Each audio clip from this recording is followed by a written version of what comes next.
All right, we are rolling. I am here with Ron Maver from First Mile Sucks Running. Dude, I love the name of your company, First Mile Sucks. Thank You gotta tell me right away. Where did you come up with that? thank you. I appreciate it. So, story goes, I'm living in Hilton Head, South Carolina now, but I'm originally from New Jersey.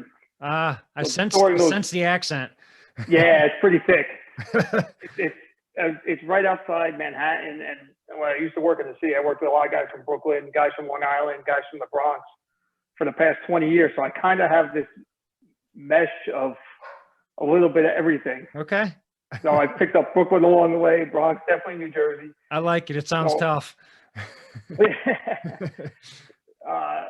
so a lot of times, as you're running through the winter, the mornings, and you're hitting, I ran all winter last year and the year before and the year before. So I run all through the winter, and I hate wearing pants. So most of the time I just run through shorts. I think in the past 3 or 4 years while running, I've maybe wore pants 4 or 5 times.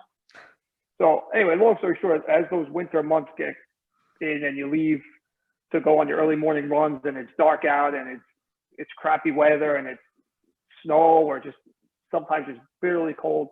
And I always started, I'd be like, man, this sucks. This sucks. This first one sucks. It sucks. And then I would warm up and warm up and by the second, third mile, you kind of get your groove on. Mm-hmm. So it got me thinking, I wonder if somebody ever said, I know everyone has said the first mile sucks, but I'm like, I wonder if anyone had ever had the idea to trademark it and make it into a viable slogan and company name. Mm-hmm. So I looked it up. No one had done it. And I went ahead, I copyrighted it and began the business. It really wasn't a business at the time. I was still working as a stagehand at the Metropolitan Opera in Manhattan, which is what I did for 20 years before this life.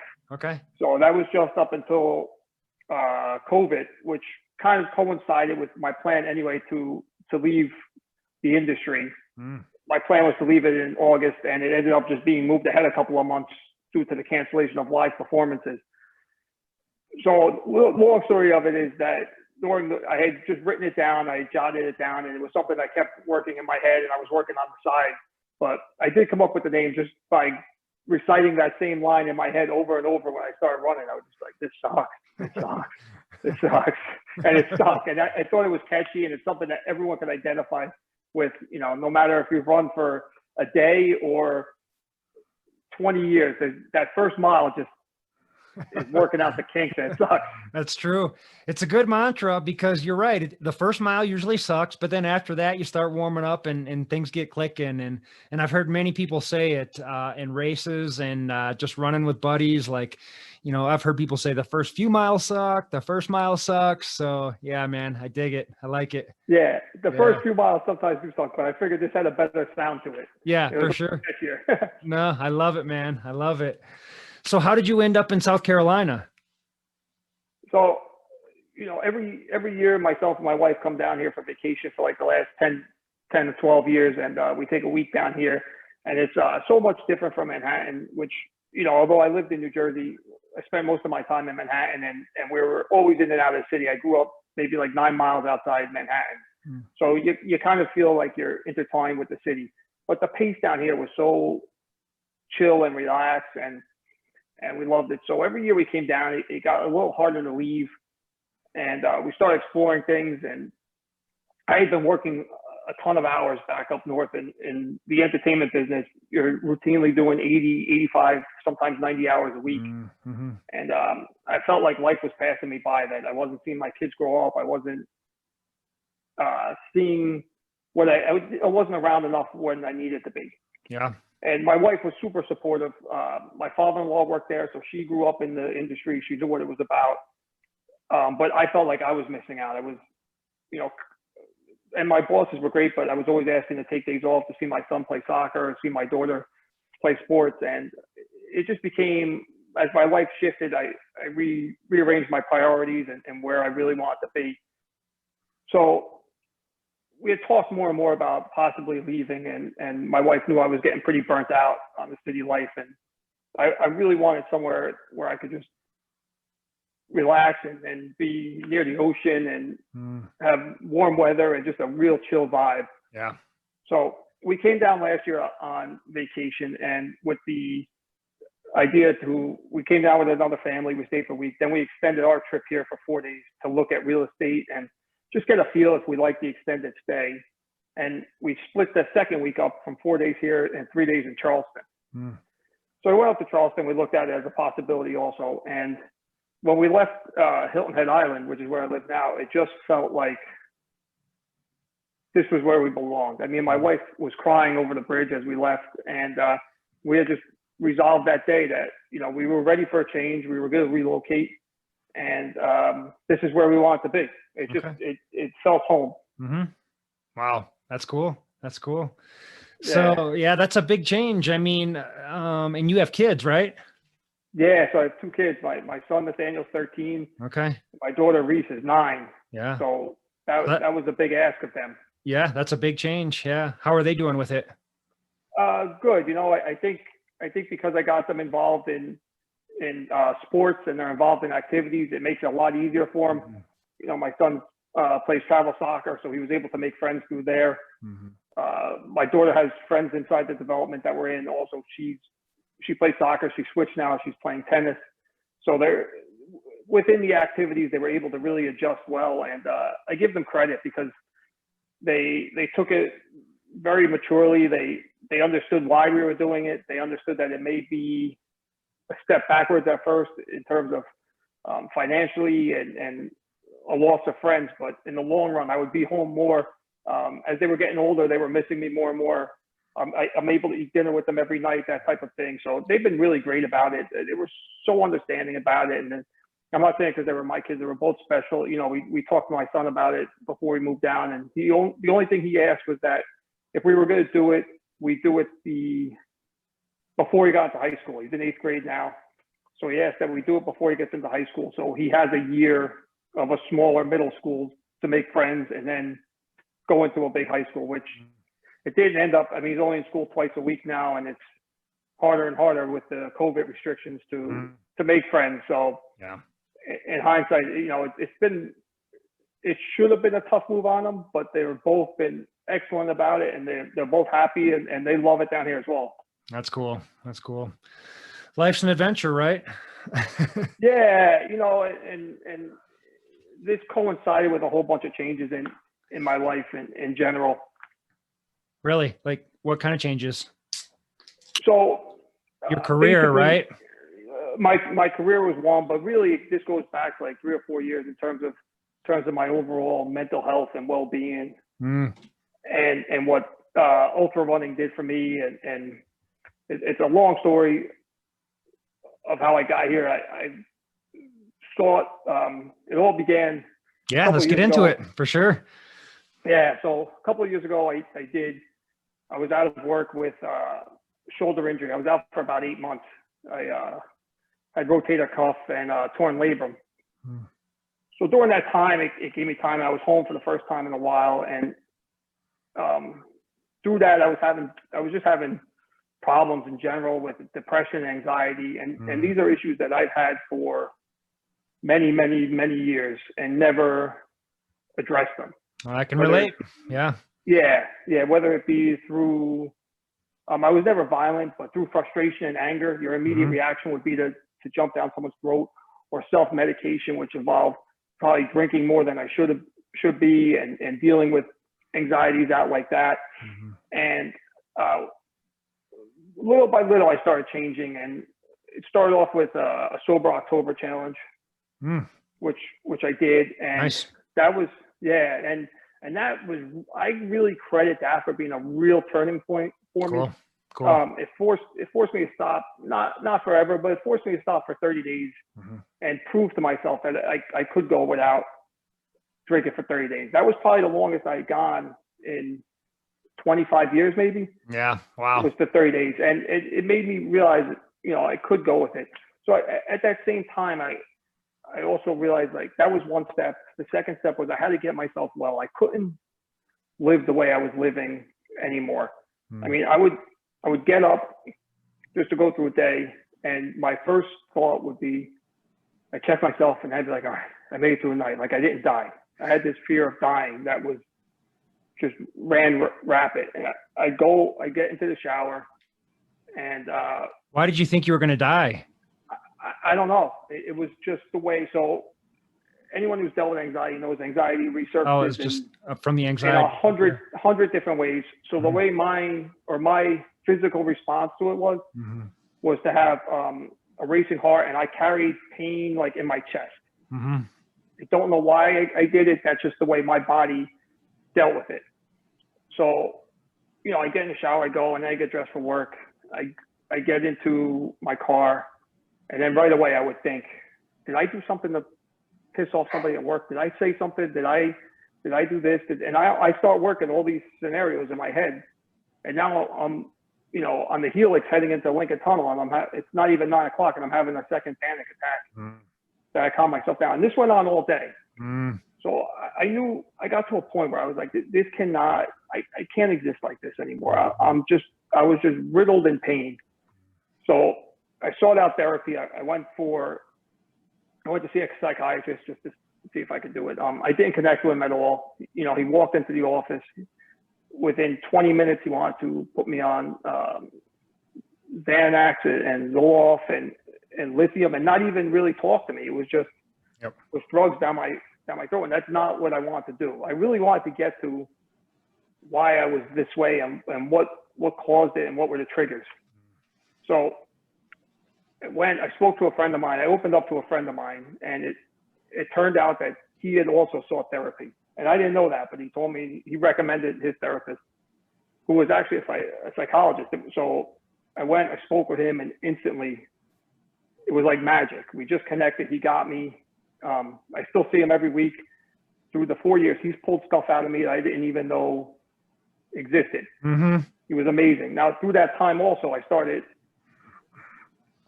running a little bit more. I had run in the past. I had done New York City Marathon in 2007, and I had done it again in 2011 when both my kids were born. That was my way of signing up and getting back in shape and starting to turn things around. And then both times they just crashed and burned after, and it never lasted. Sure. And then when I had started again a couple of years ago, I stepped on the scale. I was about 190. So as a small frame guy, I'm 140 right now. Okay. So I ended up dropping 50 pounds, but through that, as I had gotten healthier mentally, I noticed that I wanted to physically work out again. I was starting to get out of my funk. I was out of my depression, and I attribute it to being different steps. First, it was, you know, get a clear head. Then it was get myself right emotionally, which made me eat better, sleep better, and then start running. And it kind of was an avalanche that got the ball rolling, and an avalanche in a good way. I started running. Little by little, I picked it up again. It came back pretty quick. I mean, growing up, I'd always played soccer, so I had some level of athleticism with me. I definitely a competitive person, definitely driven when I have my mind to it. And that picked up, and I wanted to do something special. I found this race called Rock the Ridge, which is in New Paltz, New York. It was at the Mohawk Preserve. And I trained for that race. I ran that 50 miler, and then that was it. During that training, I just turned a completely different person. I'm not particularly religious, but I equate the running to some form of moving meditation. I go out there, I run, I clear my head, I have conversations with myself, and I loved being out on the trails. There was just something so magic about it. I love the fact pushing myself to distances that inside the ultra running community are not obscene, but if you talk to people outside of them, they look at you like you're nuts. And I love the fact that I was willing to do something that other people weren't willing to do. Yeah, getting comfortable, getting uncomfortable, right? Yeah, and to be honest with you, I mean, I attribute a great part of my success to the therapy, but I also attribute a great part of it to the running, and it's been the one constant in my life that over the last couple of years that has been able to quell the noises like nothing else has. Did you say noises or voices? I didn't catch Like that. noises and voices, but just static in your Just head. Everything static. that Yep. goes through your head. It's just the one thing, man. When I go there and it's my time, and I did that too because I learned something about. I used to always think that I had to be around all the time, and if I spent any time by myself, it was being selfish. But I've learned that if I'm a better person in the time that I spend, that it's okay to take that selfish time for myself, and Sure. it improves the quality of the time I have with everybody else. It had an amazing impact on me. Yeah. Yeah. That's cool, man. I love a good story like that where, you know, someone felt like they were down in a hole and really kind of up against it and struggling with life. Whether it's, work, alcoholism, you know, overeating, whatever it is. And then they just have this almost like a come to Jesus moment. You know, I'm using air quotes there. And, you know, they're able to turn it around, man. So I think that's pretty awesome. I mean, so in order for you to kind of make that 180, it was therapy, exercising, eating healthy, getting good sleep. I'm guessing it was all those things. Was there anything else that you threw in there? Yeah, I think all those things are interconnected because as one comes along, you want the other one. For sure. Definitely open communication with people. Mm-hmm. I had to come home. I had to have some frank conversation with my wife about why I was the way I was. I had to have, more importantly, some frank conversations with myself. Sure. Yep. About how I was. Mm-hmm. I stopped trying to please everybody all the time. Mm-hmm. If I didn't want to do something, I just said, you know, no, I don't want to do that. And I didn't give a reason, and it wasn't anything offensive. Like if I didn't want to go out, no, I don't want to go out. It was just, I started living for myself and really valuing my time and reassessing of how I want to spend my time and who I want to spend it with. I had heard Jesse Itzler, who had wrote the book about being with God. And one time he was talking about reverse engineering of time. And it really spoke to me. It was, so if we live to be 75, you only got 30 years left. So that's not to make it, you know, if you're 45 now, I'm 44, about to be 44 next week. Yeah, I'm 45. I only have, 31 years left. That's not something to be depressed about. But then I have to assess, what do I have to do in those 31 years? Like what's on my checklist? How do I want to spend that time, and who do I want to spend it with? And that was a big driving force. I wanted to be around my kids. I didn't want my kids to be in college and be like, yeah, my father worked all the time. I didn't know him. And, you know, I wanted to be a good person for them. I didn't want to be the person that I was. Not that I was terrible, but I wasn't my best version. And I think I am now. This is the happiest I've ever been as an adult. And the good thing about it to me is that not so much my daughter, but my son has seen the transition. So I've shown him firsthand how people could change. And, you know, going back to communication, I had communication with him that I was probably harder on him than I should have been at the beginning that I'm not now. And, you know, even though he's only 13, I've come up to him and I've even apologized and been like, I probably should have handled this better. And now I'm going to do it this way. And it just makes me a better person. Yeah. Yeah. That's cool, man. Another thing you mentioned was you communicated with a buddy of yours who eventually ended up, you know, leading you to this psychiatrist. I mean, just open communication with another male too. Like we as men are taught to keep all of our feelings on the inside and like, you know, I can take care of it. And if there's a problem, I should be able to solve it. And, you know, women kind of get their feelings out, men keep them in. I've always admired the stoic man who doesn't talk a lot, you know, but that's what's really helped me too, is just finding like men and guys that are kind of my age into the same thing that I can kind of make as mentors. And, you know, we kind of bounce ideas off each other and help each other. But I've been able to find a couple guys over the last couple of years that, you know, I can sit down and they know exactly where I'm at in my life and I can tell them exactly what I'm going through. And just having that support there is something that, you know, I was almost embarrassed to admit that I needed, or embarrassed to admit that would help me. But That was a big one. And just like writing all my thoughts down, like journaling, writing down my goals. That's always been a big one for me. So, I mean, hats off to you, man. Like how bad was it? So, you had this anxiety and this depression. You were working like 80-hour weeks when you were living up north. I mean, how bad did it get for you? To me, and the funny thing is, I hit it well, like you're saying. I mean, I come from a blue collar environment. I worked with some of the best guys I've known in my life, but some of the toughest guys too. Sure. And it took me a long time to even come out and admit to have these issues. It's only within the last couple of months that I found the courage to do it publicly. Mm-hmm. If I'm being honest with myself, it was to the point that it was dark enough that I didn't think I was getting out of it.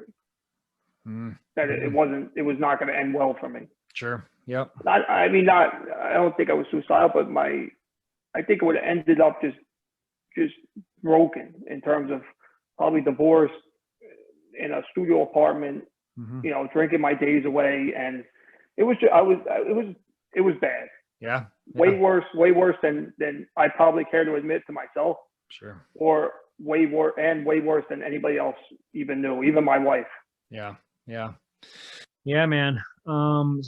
Sometimes I'll let my mind wander a little bit and I'll take it back to, some of the darkest days of my life. And if I would have stayed on that path, and eventually I took a hard right and went a different direction. And I feel pretty good about where I'm at now. But do you ever think about that? Like, where would I have ended up? Like, where would I be now or 10 years down the road if I had, like how a ship is moving through the night, but if it only turns one degree, then 20 miles down the road, down the coast, it's in an entirely different spot. Do you ever let your mind wander and think about anything like that? Oh yeah, 100%. Yeah, definitely. I mean, it factored into even me leaving my job. I had a good job up north, and I left that area, and I left my friends for the fact of I looked at my life, and so I had two options. Was I more scared of spending 20 years in that building, or scared of taking a chance and moving down here and spending the next 20 years the way I want to? And when I came to it, the answer was I was more scared of spending another 20 years in that building than I was to take the chance. I never wanted to be. And what you say about time is true. And I think about time a lot now, and I think about the way it could have been. And it's actually a steering force for me because I use it as a sense of gratitude of how I am and how good I feel in the morning when I wake up. And, I meditate and I go on my run, and I have these certain rituals, and I don't take them for granted. I'm thankful every day. Even talking to my kids, I ask them, what's the best thing that happened to you today at dinner? Just to focus on the positive, which I never did before. It was always, I'd like to pretend I was a positive person, but deep down I had a lot of negativity. So definitely 100%. That's definitely a driving force of how I live now and moving forward. I just know that it would have never went well. Yeah. I never wanted to be that guy who was like, especially when I took this chance with starting this business. I had to know. I had this itch. I had to know what it meant. I had to explore it. I didn't want to be 76, 77, 78 years old, sick and being like, what if I had taken that chance? What if this company had taken off? What if I had done this? I had to know. I had to take this chance. I had to know if it would work or not.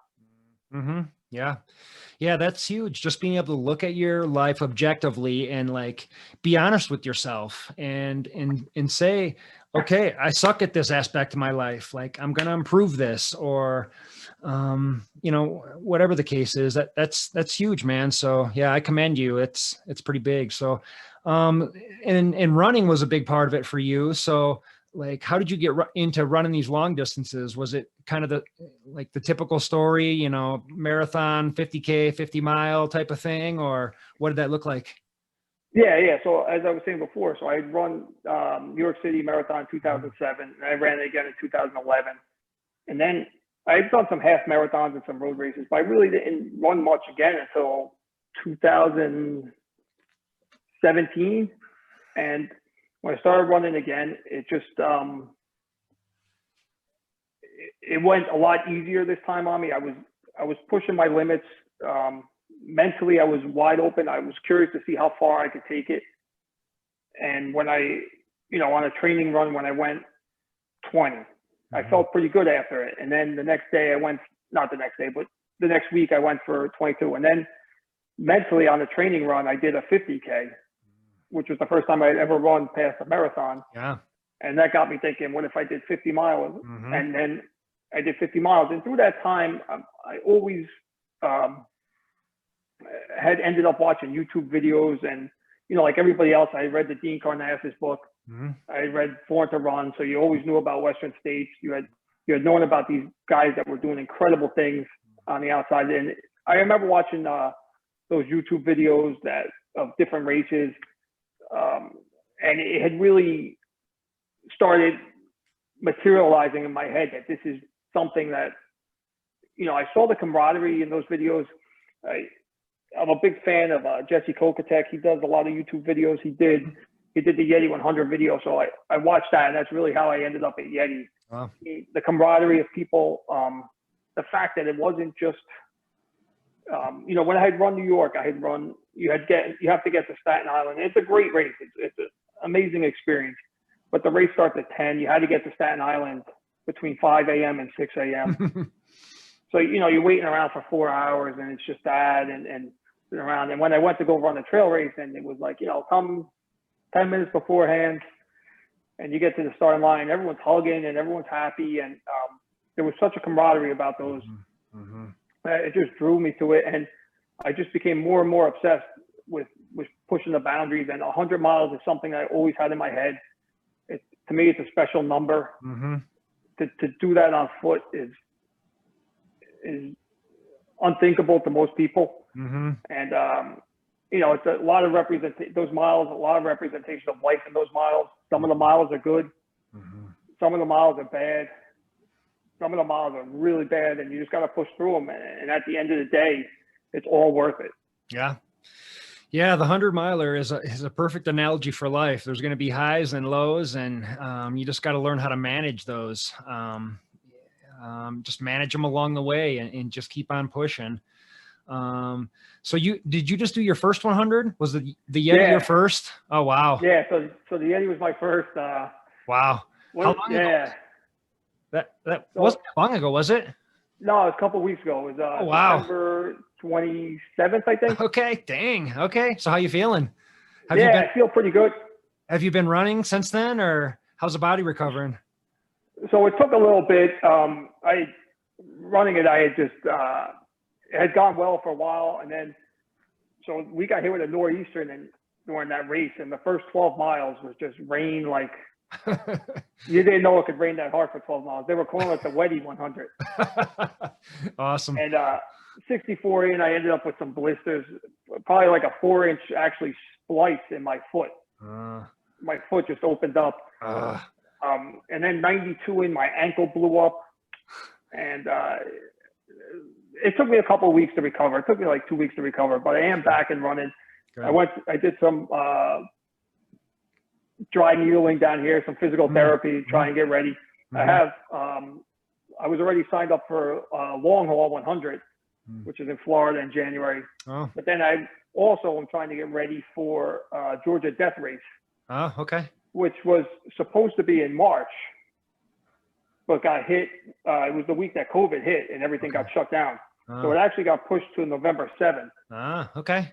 So cool. I'm kind of still up in the air as to whether I'm going for it or not. I'm starting to feel healthier. I'm leaning towards just going and giving it a go. Yeah. Oh, you should be good to go. 100-miler is a great training race for the Georgia Death Race, right? Yeah, you would think. Oh, wow. Well, that's cool, man.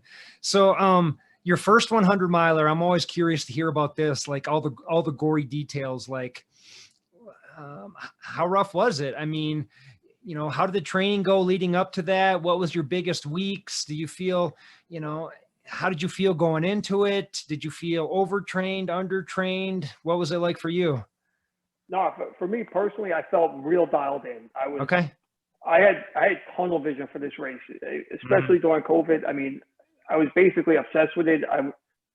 I looked forward to my training every day. I was just super, super focused and tuned in with it. I thought my nutrition was good.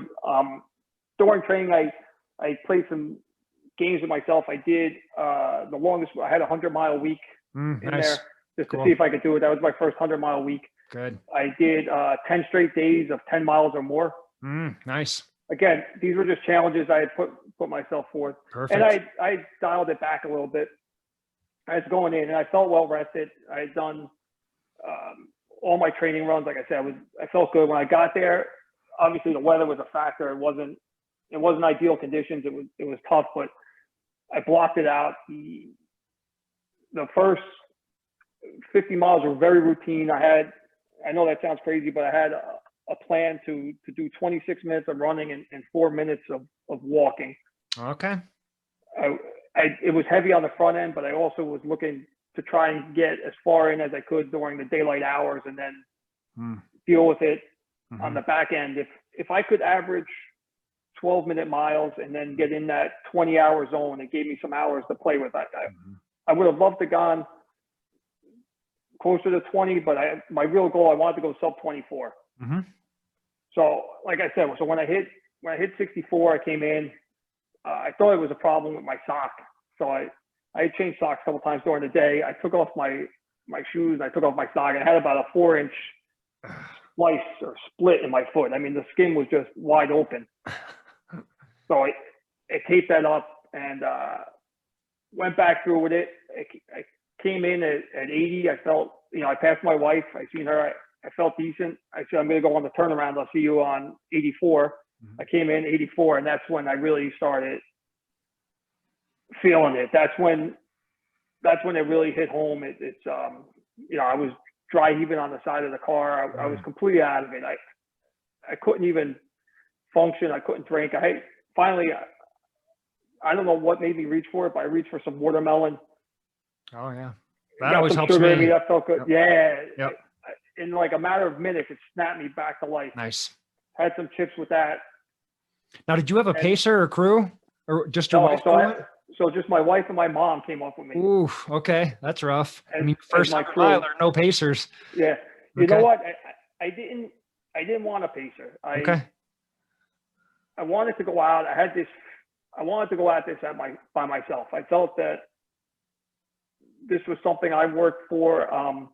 I did a lot of my training alone. Some of the training, I have friends down here now I run with, but a lot of my training I did alone. There was just something about it. I felt like it was me versus the world. And that's the attitude I needed with it. I didn't want any crutches. I wanted to go at it alone. I don't know why, but that's just the way I felt about it. I had this fear of what if I was out there and something went wrong with my pacer. And then that sounds selfish and I know that, but there was just something about this that I had to go do this. And I wanted to experience everything by myself. I didn't want, I talked to a bunch of people during the race and we shared miles and I've connected with people through Instagram on it and they were awesome. But when it got down and dirty in those 84, 85 mile range, I wanted to be able to just like be in that zone of pain and experience everything it had.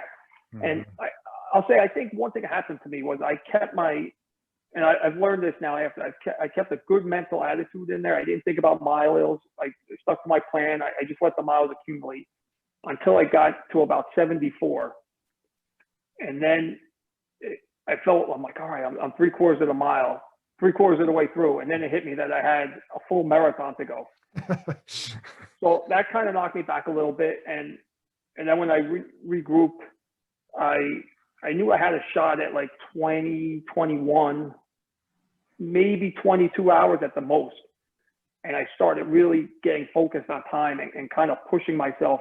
I didn't have the patience to stick to my plan. I pushed myself a little too hard that I could have. And I paid the price because in 92, when my ankle blew up, I had to basically hoof it in for most of the last 8 miles. It took me a while, the last 8 miles. My ankle was just enormous. I thought there was a stress fracture. I was shocked it was not when the swelling finally went down. I was happy. Did you roll it? I didn't roll it. What happened? Hurt it. I think it was just accumulation of pounds. I think really what happened is the blister. I had such bad blisters on my right foot. I think I changed my stride to maybe hit. So the blisters were towards the inner part of my foot. And I think I probably put more and more pressure on the outside of my foot. Yep. And there was nothing in particular. I think it was just a ground and pound as it was. But the race itself, Jason did an unbelievable job running it. It was everything I expected. I had built this huge thing up in my head, and it was everything I expected. The only thing that I would find disappointing is when I run, I had visualized this great triumphant finish where I came running in with a fist pump and, arms raised high, and it was more just like a broken body walking over the finish line. And we took a couple of pictures of it, and I was just out of it. I thought I was going to go down. You know what? The pain in my foot was so bad that it was almost like where you're going to throw up from the pain. Wow. And it was hard to enjoy. So if one thing I could do, I would definitely rather finish up strong. I'll be back there to finish that race the way I want to. That's all right, man. I mean, it's almost a better story to tell if you're like limping across the finish line of your first 100 miler. So it's cool, man. It's real cool. That's the funny thing about ultra runners in general. So my son had a soccer game that Sunday. So I finished Saturday, and I actually did make it. It was a Sunday afternoon game, so I made it. So a couple of parents I talked to friends over, and they're like, "How was it?" I'm like, I was hobbling, and I'm all swollen. I'm like, my foot's blown up, and I have 4 black toenails, and I have blisters, and I could barely walk. Oh man, it was awesome. It was unbelievable. Right. So you go through 5 minutes of telling everybody what sucks and what pain you have, and you wrap it up with, it was unbelievable. Yeah. Well, that's what everyone wants to hear. They're like, how bad was it? But then there's always a caveat to it. Like, it was really awesome, and I'm going to sign up for another one. So hats off to you, man. And you already signed up for your next 100, it sounds like, too, huh? Yeah. So I'm signed up for long haul 100. I'm looking forward to that. I would like to keep it, at least 2 or 3 a year if I could do it, as long as I'm healthy enough to do it. Good. I think it keeps me focused. I love that distance. I love the challenge of it. It's just awesome. It speaks to me, and it really is. It's just super cool. Everyone there, anyone who's got the balls to go to that starting line is somebody special, and the connection you have with the people is just untouchable. Yeah, there's something about trail running, man. I mean, I've said it a million times, but I've done triathlons and Ironmans years ago, and I'd go to these events by myself and do the event and barely talk to anybody, and definitely not make any friends. Like, everyone was just into like their bike splits and so focused on their $10,000 bikes, and it was just weird, man. And then while I was training for an Ironman is kind of when I discovered trail running, and that's when I just fell in love with it. And yeah, my very first ultra, it was a 38-mile run at nighttime during a 100-mile run. So I was out there running with these 100-milers that I just looked up to and thought were just like gods, and came away from that race with like 6 new best friends that I'm still in contact with till today, and it's a cool environment. And there's just something about it. Just something about being out there in the woods, suffering with each other. It's very bonding.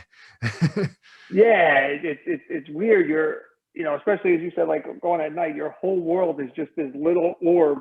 Yeah. And it's funny that you could see it. And to me, like, trail running meant a lot too. As like a guy who grew up near the city, I was never really exposed to woods. So to go out there and face fears and not worry about animals and just get over it, it does a lot for you. It makes you constantly push yourself to do things you would never do. Yep. And that's what it's all about for guys like us, I think, is just getting out there and doing stuff that you would have been totally scared of a couple years ago. So backing up a little bit, and I'm just kind of going over your story again. Did you start coaching right when you moved to South Carolina? Was that your first and only job right when you moved? Yeah. Oh, Well, wow. I started doing it a little bit up north. So Okay. I got my coaching license. Okay. I had started it before COVID hit. Okay. And then once COVID hit, I was able to ramp it up and really just spent. I didn't want to get involved where I was just sitting down watching TV every day. So I set up a little office in my kitchen. I go in there with my laptop, paper. I study the test, for almost like a work day, like a 9 to 5.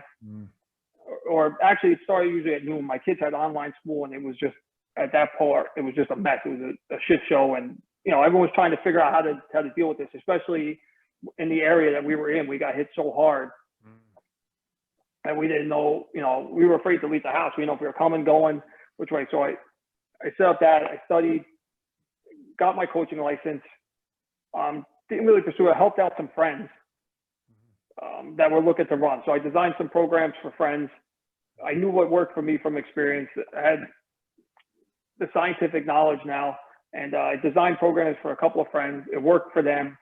Then they worked. So I had this idea. The coaching kind of happened organically where I thought I could help people. I knew that I wanted the apparel part of it to start, but I thought if I could match the apparel with the coaching and help people, it would fulfill me, hopefully at one point, financially, soulfully, and feed me every which way possible. Yeah. How fulfilling is it to you to help other people with coaching? Is that a big part of it? Yeah, it is huge, especially. So what I do is I love helping other people, obviously, and then I have a program through my site that I offer free training for anybody with any type of mental health issue. Ah, sweet. If they don't have the money to pay for it, or if they just don't want to have the money to pay for it, if you email me and let me know that, listen, I'm struggling, I have this going, I'm more than happy to design a program for you and hopefully help you out. So it's definitely important to me to help other people. That's cool. That's a great idea, man. I like that. And it's funny, there's so many people in the ultra running world that have mental health struggles, addiction struggles. So it's weird. They kind of go hand in hand, and running can be a really good medicine for any of those things. So that's really cool. What's your coaching style? Do you have one? Yeah, everybody has their style and their preference. So a couple of things that I do lean on is I'm not huge with changing stride unless it's absolutely imperative, unless you're doing something that's going to lead to injury. Okay. I have this philosophy where, as a kid, you just kind of start running. And that's the way your body naturally wants to move. So I'll have somebody send me a video of them running front, back, side. I'll take a look at it. Unless it's a competitive athlete who's looking to really shave seconds off, then we'll address it and talk about it. But if it's, somebody who's a mid-packer and their form is not going to hurt them, then I'll make minor switches here and there and help them out. But if that's the way they're comfortable, obviously I give them some pointers. Other than that, I believe I like speed work. Definitely. I add in a lot of hills and speed work. What I'll do is at least one day a week I'll have my athletes do hills. Okay. I'll rotate between hills and sprints. Yep. Do sprints. I'm not so much for, some people are running a 5K, then I'm not pushing, but like I currently have a client who's eventually looking up to get to 100 miles. He's building up. So I'm a big believer in back-to-back days on long miles. For sure. Not killing, but I believe that you have to run, avoiding injury, of course, but you have to run on tired legs. You have to get used at some point that you are going to have to run when you're not feeling 100%. You're not comfortable. And I'm not looking to drive them into the ground, but I'm also looking to get them used to, hey, listen, you're going to be out there if you want to run, even a marathon. You're not going to feel great the whole time. And you're going to have to learn to run through a little bit of pain. And you're going to, if you do 13 miles one day, so if someone's doing a marathon, I ideally at one point like them to do 13 one day and then on Saturday and then 13 on Sunday. Okay. So it's 26 miles over a 24-hour period. But you know what? you have to get used to running on tired legs. It's going to happen. You have to get used to being uncomfortable. I try to encourage people to run in no matter how bad the weather is. If it's pouring outside, go out, do your training run. Listen, you're going to have to, it happened to me at YETI. It's a prime example. I ran down here all summer, and, you know, South Carolina in the summer, you're going to get rain. And I ran, and even up north through snow, I ran through some monsoons and everything, running all types of uncomfortable weather. Get used to it. You don't know what's coming race day. Yeah. So if you pick and choose your battles, and then you get out there, and now it's 40 with a driving rain, you're going to not get used to it. You have to be comfortable being uncomfortable. Yep. And I preach a lot of, I preach a lot of mental toughness as well. It's as much in your head as it is in your body. That's just what I was going to say, is that training is so good for the mental aspect too.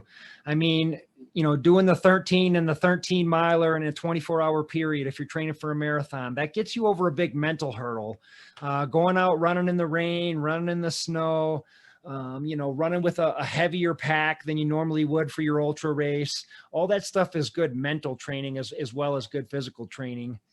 Do you have your athletes doing like cross training, any strength training, stretching out? What do you prescribe there? So stretching, yeah, 100%. And it took me a while to come around on stretching, but yes, 100% stretching.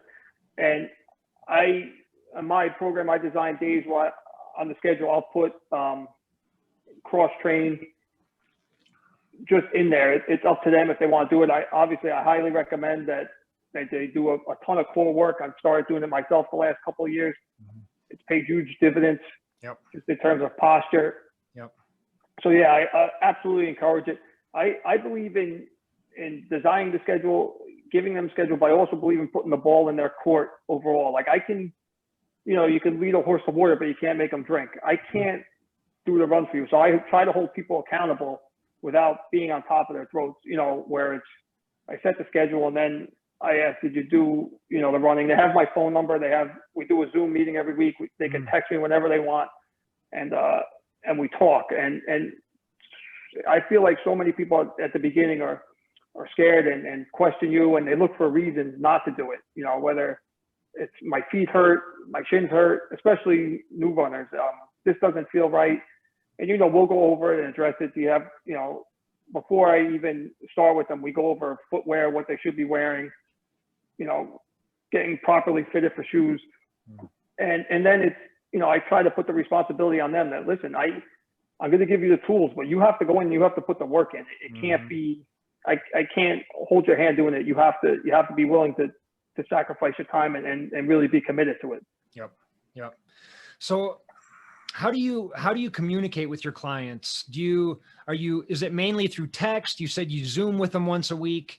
And part two to that question is like, what if you give someone, say, I'm just throwing a number out, a 25-mile week, they're going to run 25 miles that week, and then they only come back with like 12 miles. How do you handle that? So the first part of your question, so they could communicate with me whichever way they prefer. If it's a client around our age or younger, it's usually through text. People are just comfortable texting. If it's an older client, it's usually a phone call. Whichever way makes you comfortable, I could do it either way. The second part is, so if I give you 25 and you're going to do 12, then on the weekly Zoom meeting, we reassess everything. You know, I give them a 1-month block schedule. And then within that block schedule, it allows for room to reassess and change. Nothing's written in stone. It's just, you know, we'll talk at the end of the week. Was this week too easy? Did you find this tough? And I'll analyze their miles and their numbers through Strava and other apps. And, you know, I check for cadence and how many steps they're taking. I have a certain number of steps per minute I'm looking for. And we'll talk and I'll find out why they got to 12 miles. Is there, you know, is it an injury thing? Did you just not feel like doing it? You know, were your kids sick? And from there, I'll talk to them again and I'll give them the option. Of course, they're free to do the option of, you want to repeat this week, we'll start over again, repeat that. We can go ahead if that's what you want to do, or we can find something in the middle and kind of do a hybrid of last week and this week, and I'll put something together new for you. And I leave it up to them and how they're feeling, and a lot of it would depend on why they didn't do the 25 miles. And, you know, explain to them, listen, there's a certain thing. I don't lecture people. I like to have a conversation. You know, it's no good if the athlete's not comfortable. Yeah. If he feels like you're talking to him. I like just having conversations with people. You know, shit happens. Life happens. It's For not, sure. You don't owe me an explanation. It's, you know, how do we solve this, and where do you want to go moving forward? Mm-hmm. Okay. Yeah.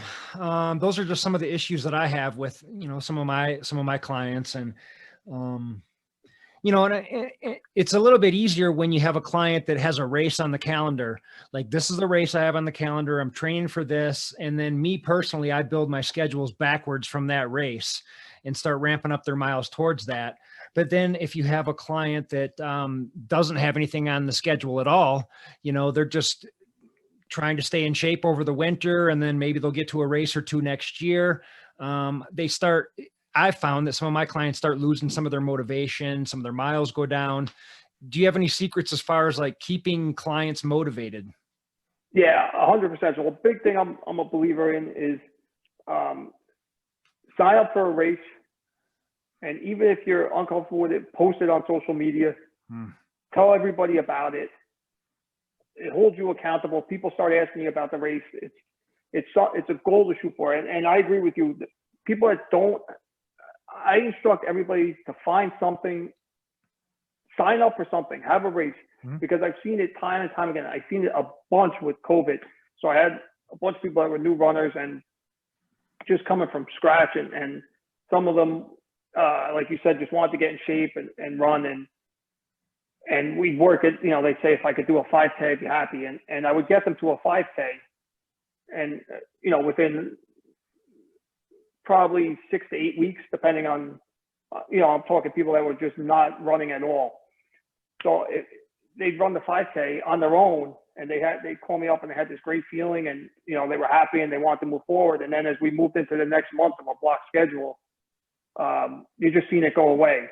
It dropped down, like they'd reached that. And I understand what happens, because it happened with me after both marathons. It happened to me with other races, that there's just like, you had worked this goal for a couple of weeks, and then when it comes crashing down, which was a big reason I signed up for long haul 100 3 months after YETI, because I knew, take a week, lick my wounds, you know, get my shit back together, and let's go. Now it's time to start training again. Yeah, that's cool. Yep, I like it. But definitely put something out there. You have to have yourself accountable if you don't think you can. Yep, for sure. That makes sense. So what I've been doing is I've been writing up weekly training plans for my clients. And you said you do it monthly. What's the advantage to doing it monthly, or is there any advantage? What's the difference there? There's no advantage to it, and it's not written in stone. Sure. It probably could be done weekly. I mean, we talk every week and we make adjustments accordingly on it. For me, it's just the way I organize it. It kind of gives them a big picture feel of like, you're going to start here and we're going to end here, and we'll make this much progress through the month. It's almost like dangling a carrot in front of them. And you know, on day one, if they're running whatever they're running, they know, all right, if I do this, then I can get to 10 miles or whatever the case may be. Especially with the newer clients that are newer to running, I do that to break up increments, to try to give them small goals to get to, rather than, you know, if I can make them feel good about themselves and keep them motivated and give them little steps along the way. I found that it works better, but it could be done weekly too. It's just, for sure, just the way I do it. And it's always worked for me, because I've been doing this anyway in the short time that I've been doing it. And like I said, I've had people say, like, this week I can't do it. You asked me to do this hill 10 times, I could only do it 4 times. And to go back to another point, that's an important part too, that I purposely put hard days that I know that they can't do, because I want them to fail at some point. Okay. Just to get used to being like, it's okay. This, you know what? I failed at this. I only did it 4 times. And then in 3 weeks, when they do it 10 times, they're like, oh, wow, this is Just working. I could only do this 4 times the other day, and now I could do this 10. Yeah. I mean, I'm not looking to crush them, but I want them to have a little bit of disappointment to, again, to motivate them mentally and see the progress that they made. If they only did it the hill 4 times a week, 2 weeks ago, and now they did it 10 times, they know, wow, this is working. Yep. As a coach, do you feel like you have to lead by example? Do you feel like you have to put yourself out there and run all these big races in order to get new clients or to show clients what you're doing? Is that part of it, or is that a separate thing? Can it be both? Sure. I think it's part. I think it's part of it. Listen. There's always ego involved. Even if you try not to be, ego driven, which I don't think I am, but there's always ego involved. You want to have some feathers in your cap. If you're asking somebody or training somebody, and that it's not necessarily true, because you see guys in the pros in terms of football that never played football, and they coach the pros and they coach great. But for me, for running, to really identify if I'm training somebody for a 100-mile race, I find it's beneficial for me to know exactly what they're doing, because I've gone through it. Yep. Sometimes you're burnt out and you're doing those 70, 80-mile weeks, and you're like, I just don't feel it. And you can tell them, take 2 or 3, take 4 days off and regroup. And you kind of know that they're going to be back, and you know what they've been through. So part of it is to show an example. But the bottom line is, when I run a race, it's really for me. Yeah. Yep. Yeah. Makes sense. Do you have any like daily routines or anything that you personally do? Like things you do first thing in the morning, or I make sure I run every single day, or anything like that? Yeah. So it always evolves. And of course, with 2 kids and they're home now, and the only changes in my life, you have to make adjustments. But a big thing I've gotten out of the habit was I used to have my phone right next to me. And, first thing I wake up in the morning, check Twitter, check emails, check all this stuff. And before you know it, you just, boom, you're off and running. Anxiety. That's that anxiety right there. Yeah. So I've made it a point to put the phone away from the bed. I get up, I meditate. I use the Waking Up app. Sam Harris has an app that cool. I use 20 minutes of meditation in the morning. Oh, cool. And then most days after that, I'll get up, just say good morning to my kids. And then depending on my running load, I'll go and start the day off with a good run. Okay. And I come back home, and I'll be back home listen, this sounds like the life of Riley right now because of the way I schedule. I'll be back home by 11 or so, 12, quick shower. And then I'm on the computer emailing people, Zooming people or whatever. And I do that until I'm done. I'm probably still working as many hours as I ever did. But sure. I'm enjoying it, and it's I'm around. If I have to take a 2-hour break during the day, I can take a 2-hour break. But the constants in my life have become good sleep. Again, with the phone, I'm bad with the phone. I'm trying to limit my use to it, but it's hard. But at night, like now, I've been trying to leave it in a different room just so I don't go on it. But the constants in my life are good sleep, meditation, and running. Okay. And gratitude. Yeah. So I'm going to ask you a question, and then I'm going to bail here because I have to plug my computer in. Apparently my battery's just about dead. But so I'm into meditation. I'm into other holistic things like holotropic breathing, cold showers, all that stuff. Is that something that you try and get your clients to do? Because for me, I felt like all that stuff is really beneficial, but it was beneficial for me. I know everyone's different, but if a client's interested, do you try and turn them on to meditation or anything like that? Yeah, if they come to me, I won't overstep my bounds and say, meditate. But if they come to me and ask me what my thoughts are on it, 100% recommend it. I think it really, really helps a lot. To me,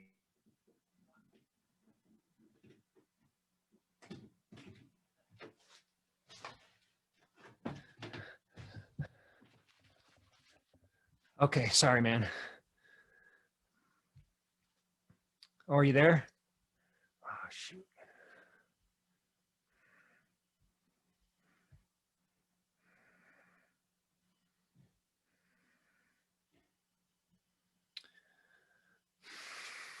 How do they want to go about it? And, you know, if somebody had recommended meditation to me 4 years ago, I would have laughed at them and been like, Right. get the hell out of here. Like, That's you true. know, and to me, they have to be ready to, if they came to me and was like, I'm looking to meditate, would you recommend it? 100%. Yeah. But I wouldn't, a good thing, and I learned this a lot in therapy, and I was guilty of it, and it's really helped me along the way, is that I used to try to make people act the way I wanted them to act. Mm. In the sense of like, I built this version of a person in my head, and I would start, whether it be my wife, my kids, my friends, and I try to push them in the direction I wanted them to go. And as the years have gone on, I've just been like, that's another lesson I've learned, where I'm laid back and I'm like, all right, you know, this is who this person is, and I have to accept them the way they are. And if, you know, sometimes they piss me off and they don't do what I want them to do, then you know what? Too bad. Like, I have to deal with it, learn to deal with it. Yeah. So in that sense, I apply that to, you know, something else. Like right now, I'm, you know, you asked about YETI, and I'm in such a driven phase of running and focus that other people may not have that same drive, or may have other things going on. And I have to accept the fact that they're not me. They may be that driven in 2 years, but you know what? For now, they're not, and we have to deal with it accordingly. Yeah. Yeah, that makes sense. You got to meet that client sort of halfway. You know, everyone's coming from a different spot, so that makes sense. Do you have any mentors or any books to recommend? Yeah, so as I said, you know, definitely I read the Dean Karnazes book. I think everybody who's ever in the last 30 years is running an ultra had that. Has read that. Yeah. The Jesse Itzler book. Living with the Seal. Living with the Seal is good, but Living with the Monks. Oh yeah, yeah, yep. Is the one that really got to me. I can't believe I'm having a total brain fart escaping me. The author is Viktor Frankl, who was a Holocaust survivor. I think it's called The Meaning. I don't want to get it wrong. I think it's called The Meaning of Life. I'll look it up, but it's a book about Viktor Frankl, who was in a concentration camp, and he talks about the reason he was able to make it through it was that he was always found a meaning in life. So he found a purpose in the concentration camp. That book I thought was excellent. That really resonated with me.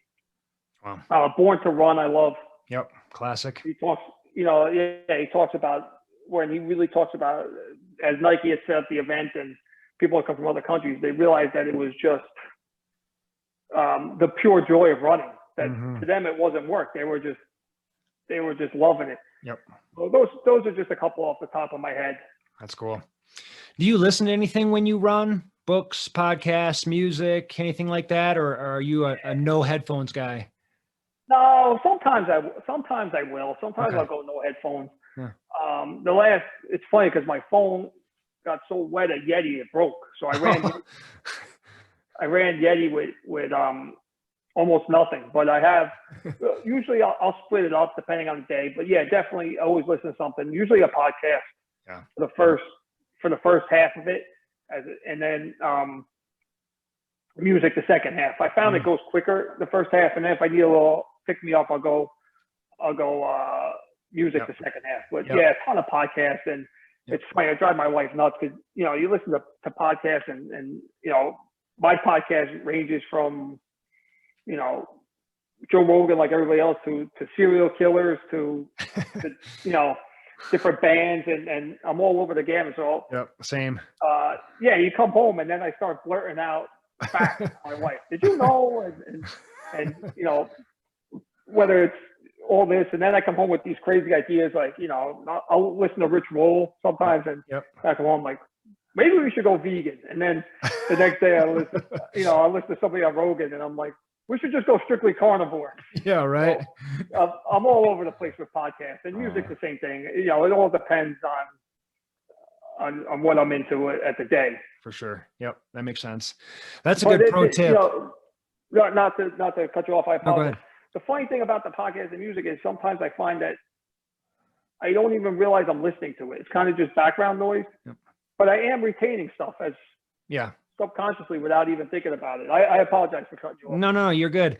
I was just going to say that's a good pro tip and something I usually tell my clients, especially if they're doing long races, is if they do like headphones, listen to an audiobook or a podcast for, probably go without headphones for the first X amount of miles, third of the race, then listen to like an audiobook or podcast. And then when they really need to kick it into gear and need some extra motivation, need some extra juice, play some music and have a special race playlist made up with just the stuff that's going to get you pumped up.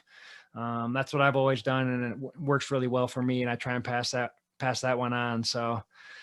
Yeah. And I also tell them to, my recommendation to anybody running a race is always put, super slow music in the beginning. Oh, okay. Some type of balance, because we have a natural instinct as that race comes in. You want to go out like a horse, yeah, it's true. Shooting right out of the gate and run. And I found through my own experience that if I put something, calming and some ballads or something in there, something real slow and mellow, and work your playlist into it from there. Yeah, that's a good idea. Yeah, I always have to like force myself to slow down in the beginning, and I'll stop to pee when I barely have to pee just to get my heart rate down and just to make myself kind of go chill in the beginning, because at that point, you're so tapered, you're so ready, you've been dreaming about this race for so long, you just want to hit it hard. But yeah, man, makes sense. So what's next for you, man? I mean, you got a couple races on the calendar. Like, I'm curious, where do you see your business in, 5 years, 10 years? It's funny.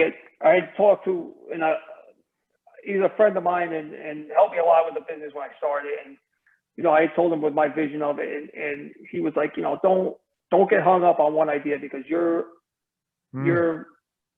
business may end up being something that you don't even know existed. And he was a somewhat successful guy. So for me, in a perfect world, I'd like to obviously have the apparel line take off, not huge, but just enough that I'm financially secure. I always want to be the business, the face of the business, my attitude. I want it to always be reflected in the business, to always be, not be generic, to be itself and kind of be a little bit on the outside line. Obviously, I want the coaching to take off. I want to help people. And what I've learned over the last couple of years too is if I can find a nonprofit to work with and become an ambassador, I would really like to incorporate some type of public speaking into it to help particularly people with depression and anxiety and the benefits of running. And I would kind of like to have this all in one giant, beautiful bubble that I have a 3-prong attack, where it'd be coaching, apparel, and public speaking. Yeah. Well, that's cool, man. And I like it. Yeah. And I can feed my family with it. I don't need to make $10 million. If I did, that would be even better. But the fact that the main purpose of this business now is to give back to people. Yeah. And for me to come forward and to start speaking about this publicly, which has only been the last couple of months. And, if I could connect with people, that's really, hopefully as we get through COVID and restrictions, and I'm finding more and more that I'm enjoying this, that I'm enjoying having a conversation with you. I'm enjoying talking to people. I think I have a pretty interesting story to tell. And if I could just speak to people, I think that's definitely would be a heavy part of the business. Yeah, man. Just keep getting your story out. People are going to resonate with it. It's going to inspire people, and the right people will come along at the right time. When the student's ready, the teacher appears. So just keep doing what you're doing, man. Yeah. Well, it's been awesome talking with you, man. It's been really cool. I appreciate you giving me a couple tips for our business, and good luck on the upcoming races. I'm sure you're going to do well, but I'll be keeping an eye on you, and I can't wait to hear about them. And after your next 100, I'll have to have you back on again so I can hear all the gory details about that one. I'd be honored. Like I said, thank you for having me on. I'm humbled. Sure. I know I've gone back and listened to a bunch of the episodes. The people that you have on are truly remarkable human beings. And as for me, I just want to show that as an everyday guy, that it's never too late to change your path. That listen, for 20 years I was a stagehand in Manhattan, which is a world away from where I am now. But you know what? If you just determine that and you're willing to make the sacrifice, I'm going to make the change. Like, I just want to reach out to people, and going back to what you're saying about the business, just make them realize that there's other ways. You just have to keep working on yourself, keep exploring, and just find something that makes you feel alive again. Mm-hmm. And when you find whatever it is that makes you feel alive, cling on to it. Don't give a shit what anyone else has to say. Mm-hmm. Don't push everybody out if people think you're nuts. Just find what makes you happy, what makes you alive, and figure out a way to make it work. Yep. That's it right there. Everybody's interests are going to be different. And, people come from all sorts of different backgrounds, but yeah, exactly. Find your interest and hit it hard, man. Figure out a way to do it harder than the next person. That's what it is. I mean, do big things. Yeah, exactly. Do big things. Take a chance. Listen, if it doesn't work out, you know what? It doesn't work out. I'll go get a job doing something else. But you know what? I don't have that plan right now. I have to, I have no backup plan. That's the way for me to do it. Mm-hmm. And just keep driving forward and, work like your family depends on it, which they do. Yeah. But like you said, do big things. Don't be afraid. Listen, at the end of the day, we're all, and my biggest fear used to be death. And then it took a big thing to get over it. Like, what am I so afraid of? At the end of the day, we're all going to die. Mm-hmm. I can't control it. But the only thing I can control is how I'm going to live from here on in. And you got to take chances. You can't just sit here and just wallow away in the monotony of life, because it's gonna wear you down eventually. It did to me anyway. I mean, I'm not telling everyone to go out and quit their job. If you have something that you love, do it. But if you're slowly dying day by day and you're miserable, then you got to find a way to find something to breathe some life into you. Mm-hmm. Find your passion, whatever it is. Find it and do it hard. Awesome. Well, Ron, it's been great talking with you, man. I really appreciate you. First Mile Sucks. Look them up. You got a website, right? Yeah, if you don't mind. So yeah, no, First please. Mile Sucks. It's fmsrunning.com. Okay. There's the coaching options are on there. There's a bunch of apparel. We're dropping some sweats, some more fall wear tomorrow. Oh, cool. That'll be on there. Please check it out. You can also find me on Instagram at FMS Running. Every Monday morning, I do like a 2 or 3. I always say 2 or 3 minutes. Ends up being like a 4 or 5 minute video clip for running tips. So I give tips about running and life every Monday. I post on there every day. You can reach out to me there. That's FMS Running. And I'm on YouTube at First Mile Sucks Running and Facebook at FMS Running. So check it out. I'm easy to find. All right. Make sure you get in touch with me and buy some gear. That's so cool. Ron Maver, thank you so much, man. Appreciate you. First Mile Sucks. Yes, keep doing what you're doing. Stay in touch, man. I'll be looking for you in the future. I want to hear about some more adventures coming up. So keep doing what you're doing, man. Thanks. We'll talk soon. Thank you very much. I Sounds appreciate good. you having me on. Absolutely. Talk soon, man. Bye. All right, bye.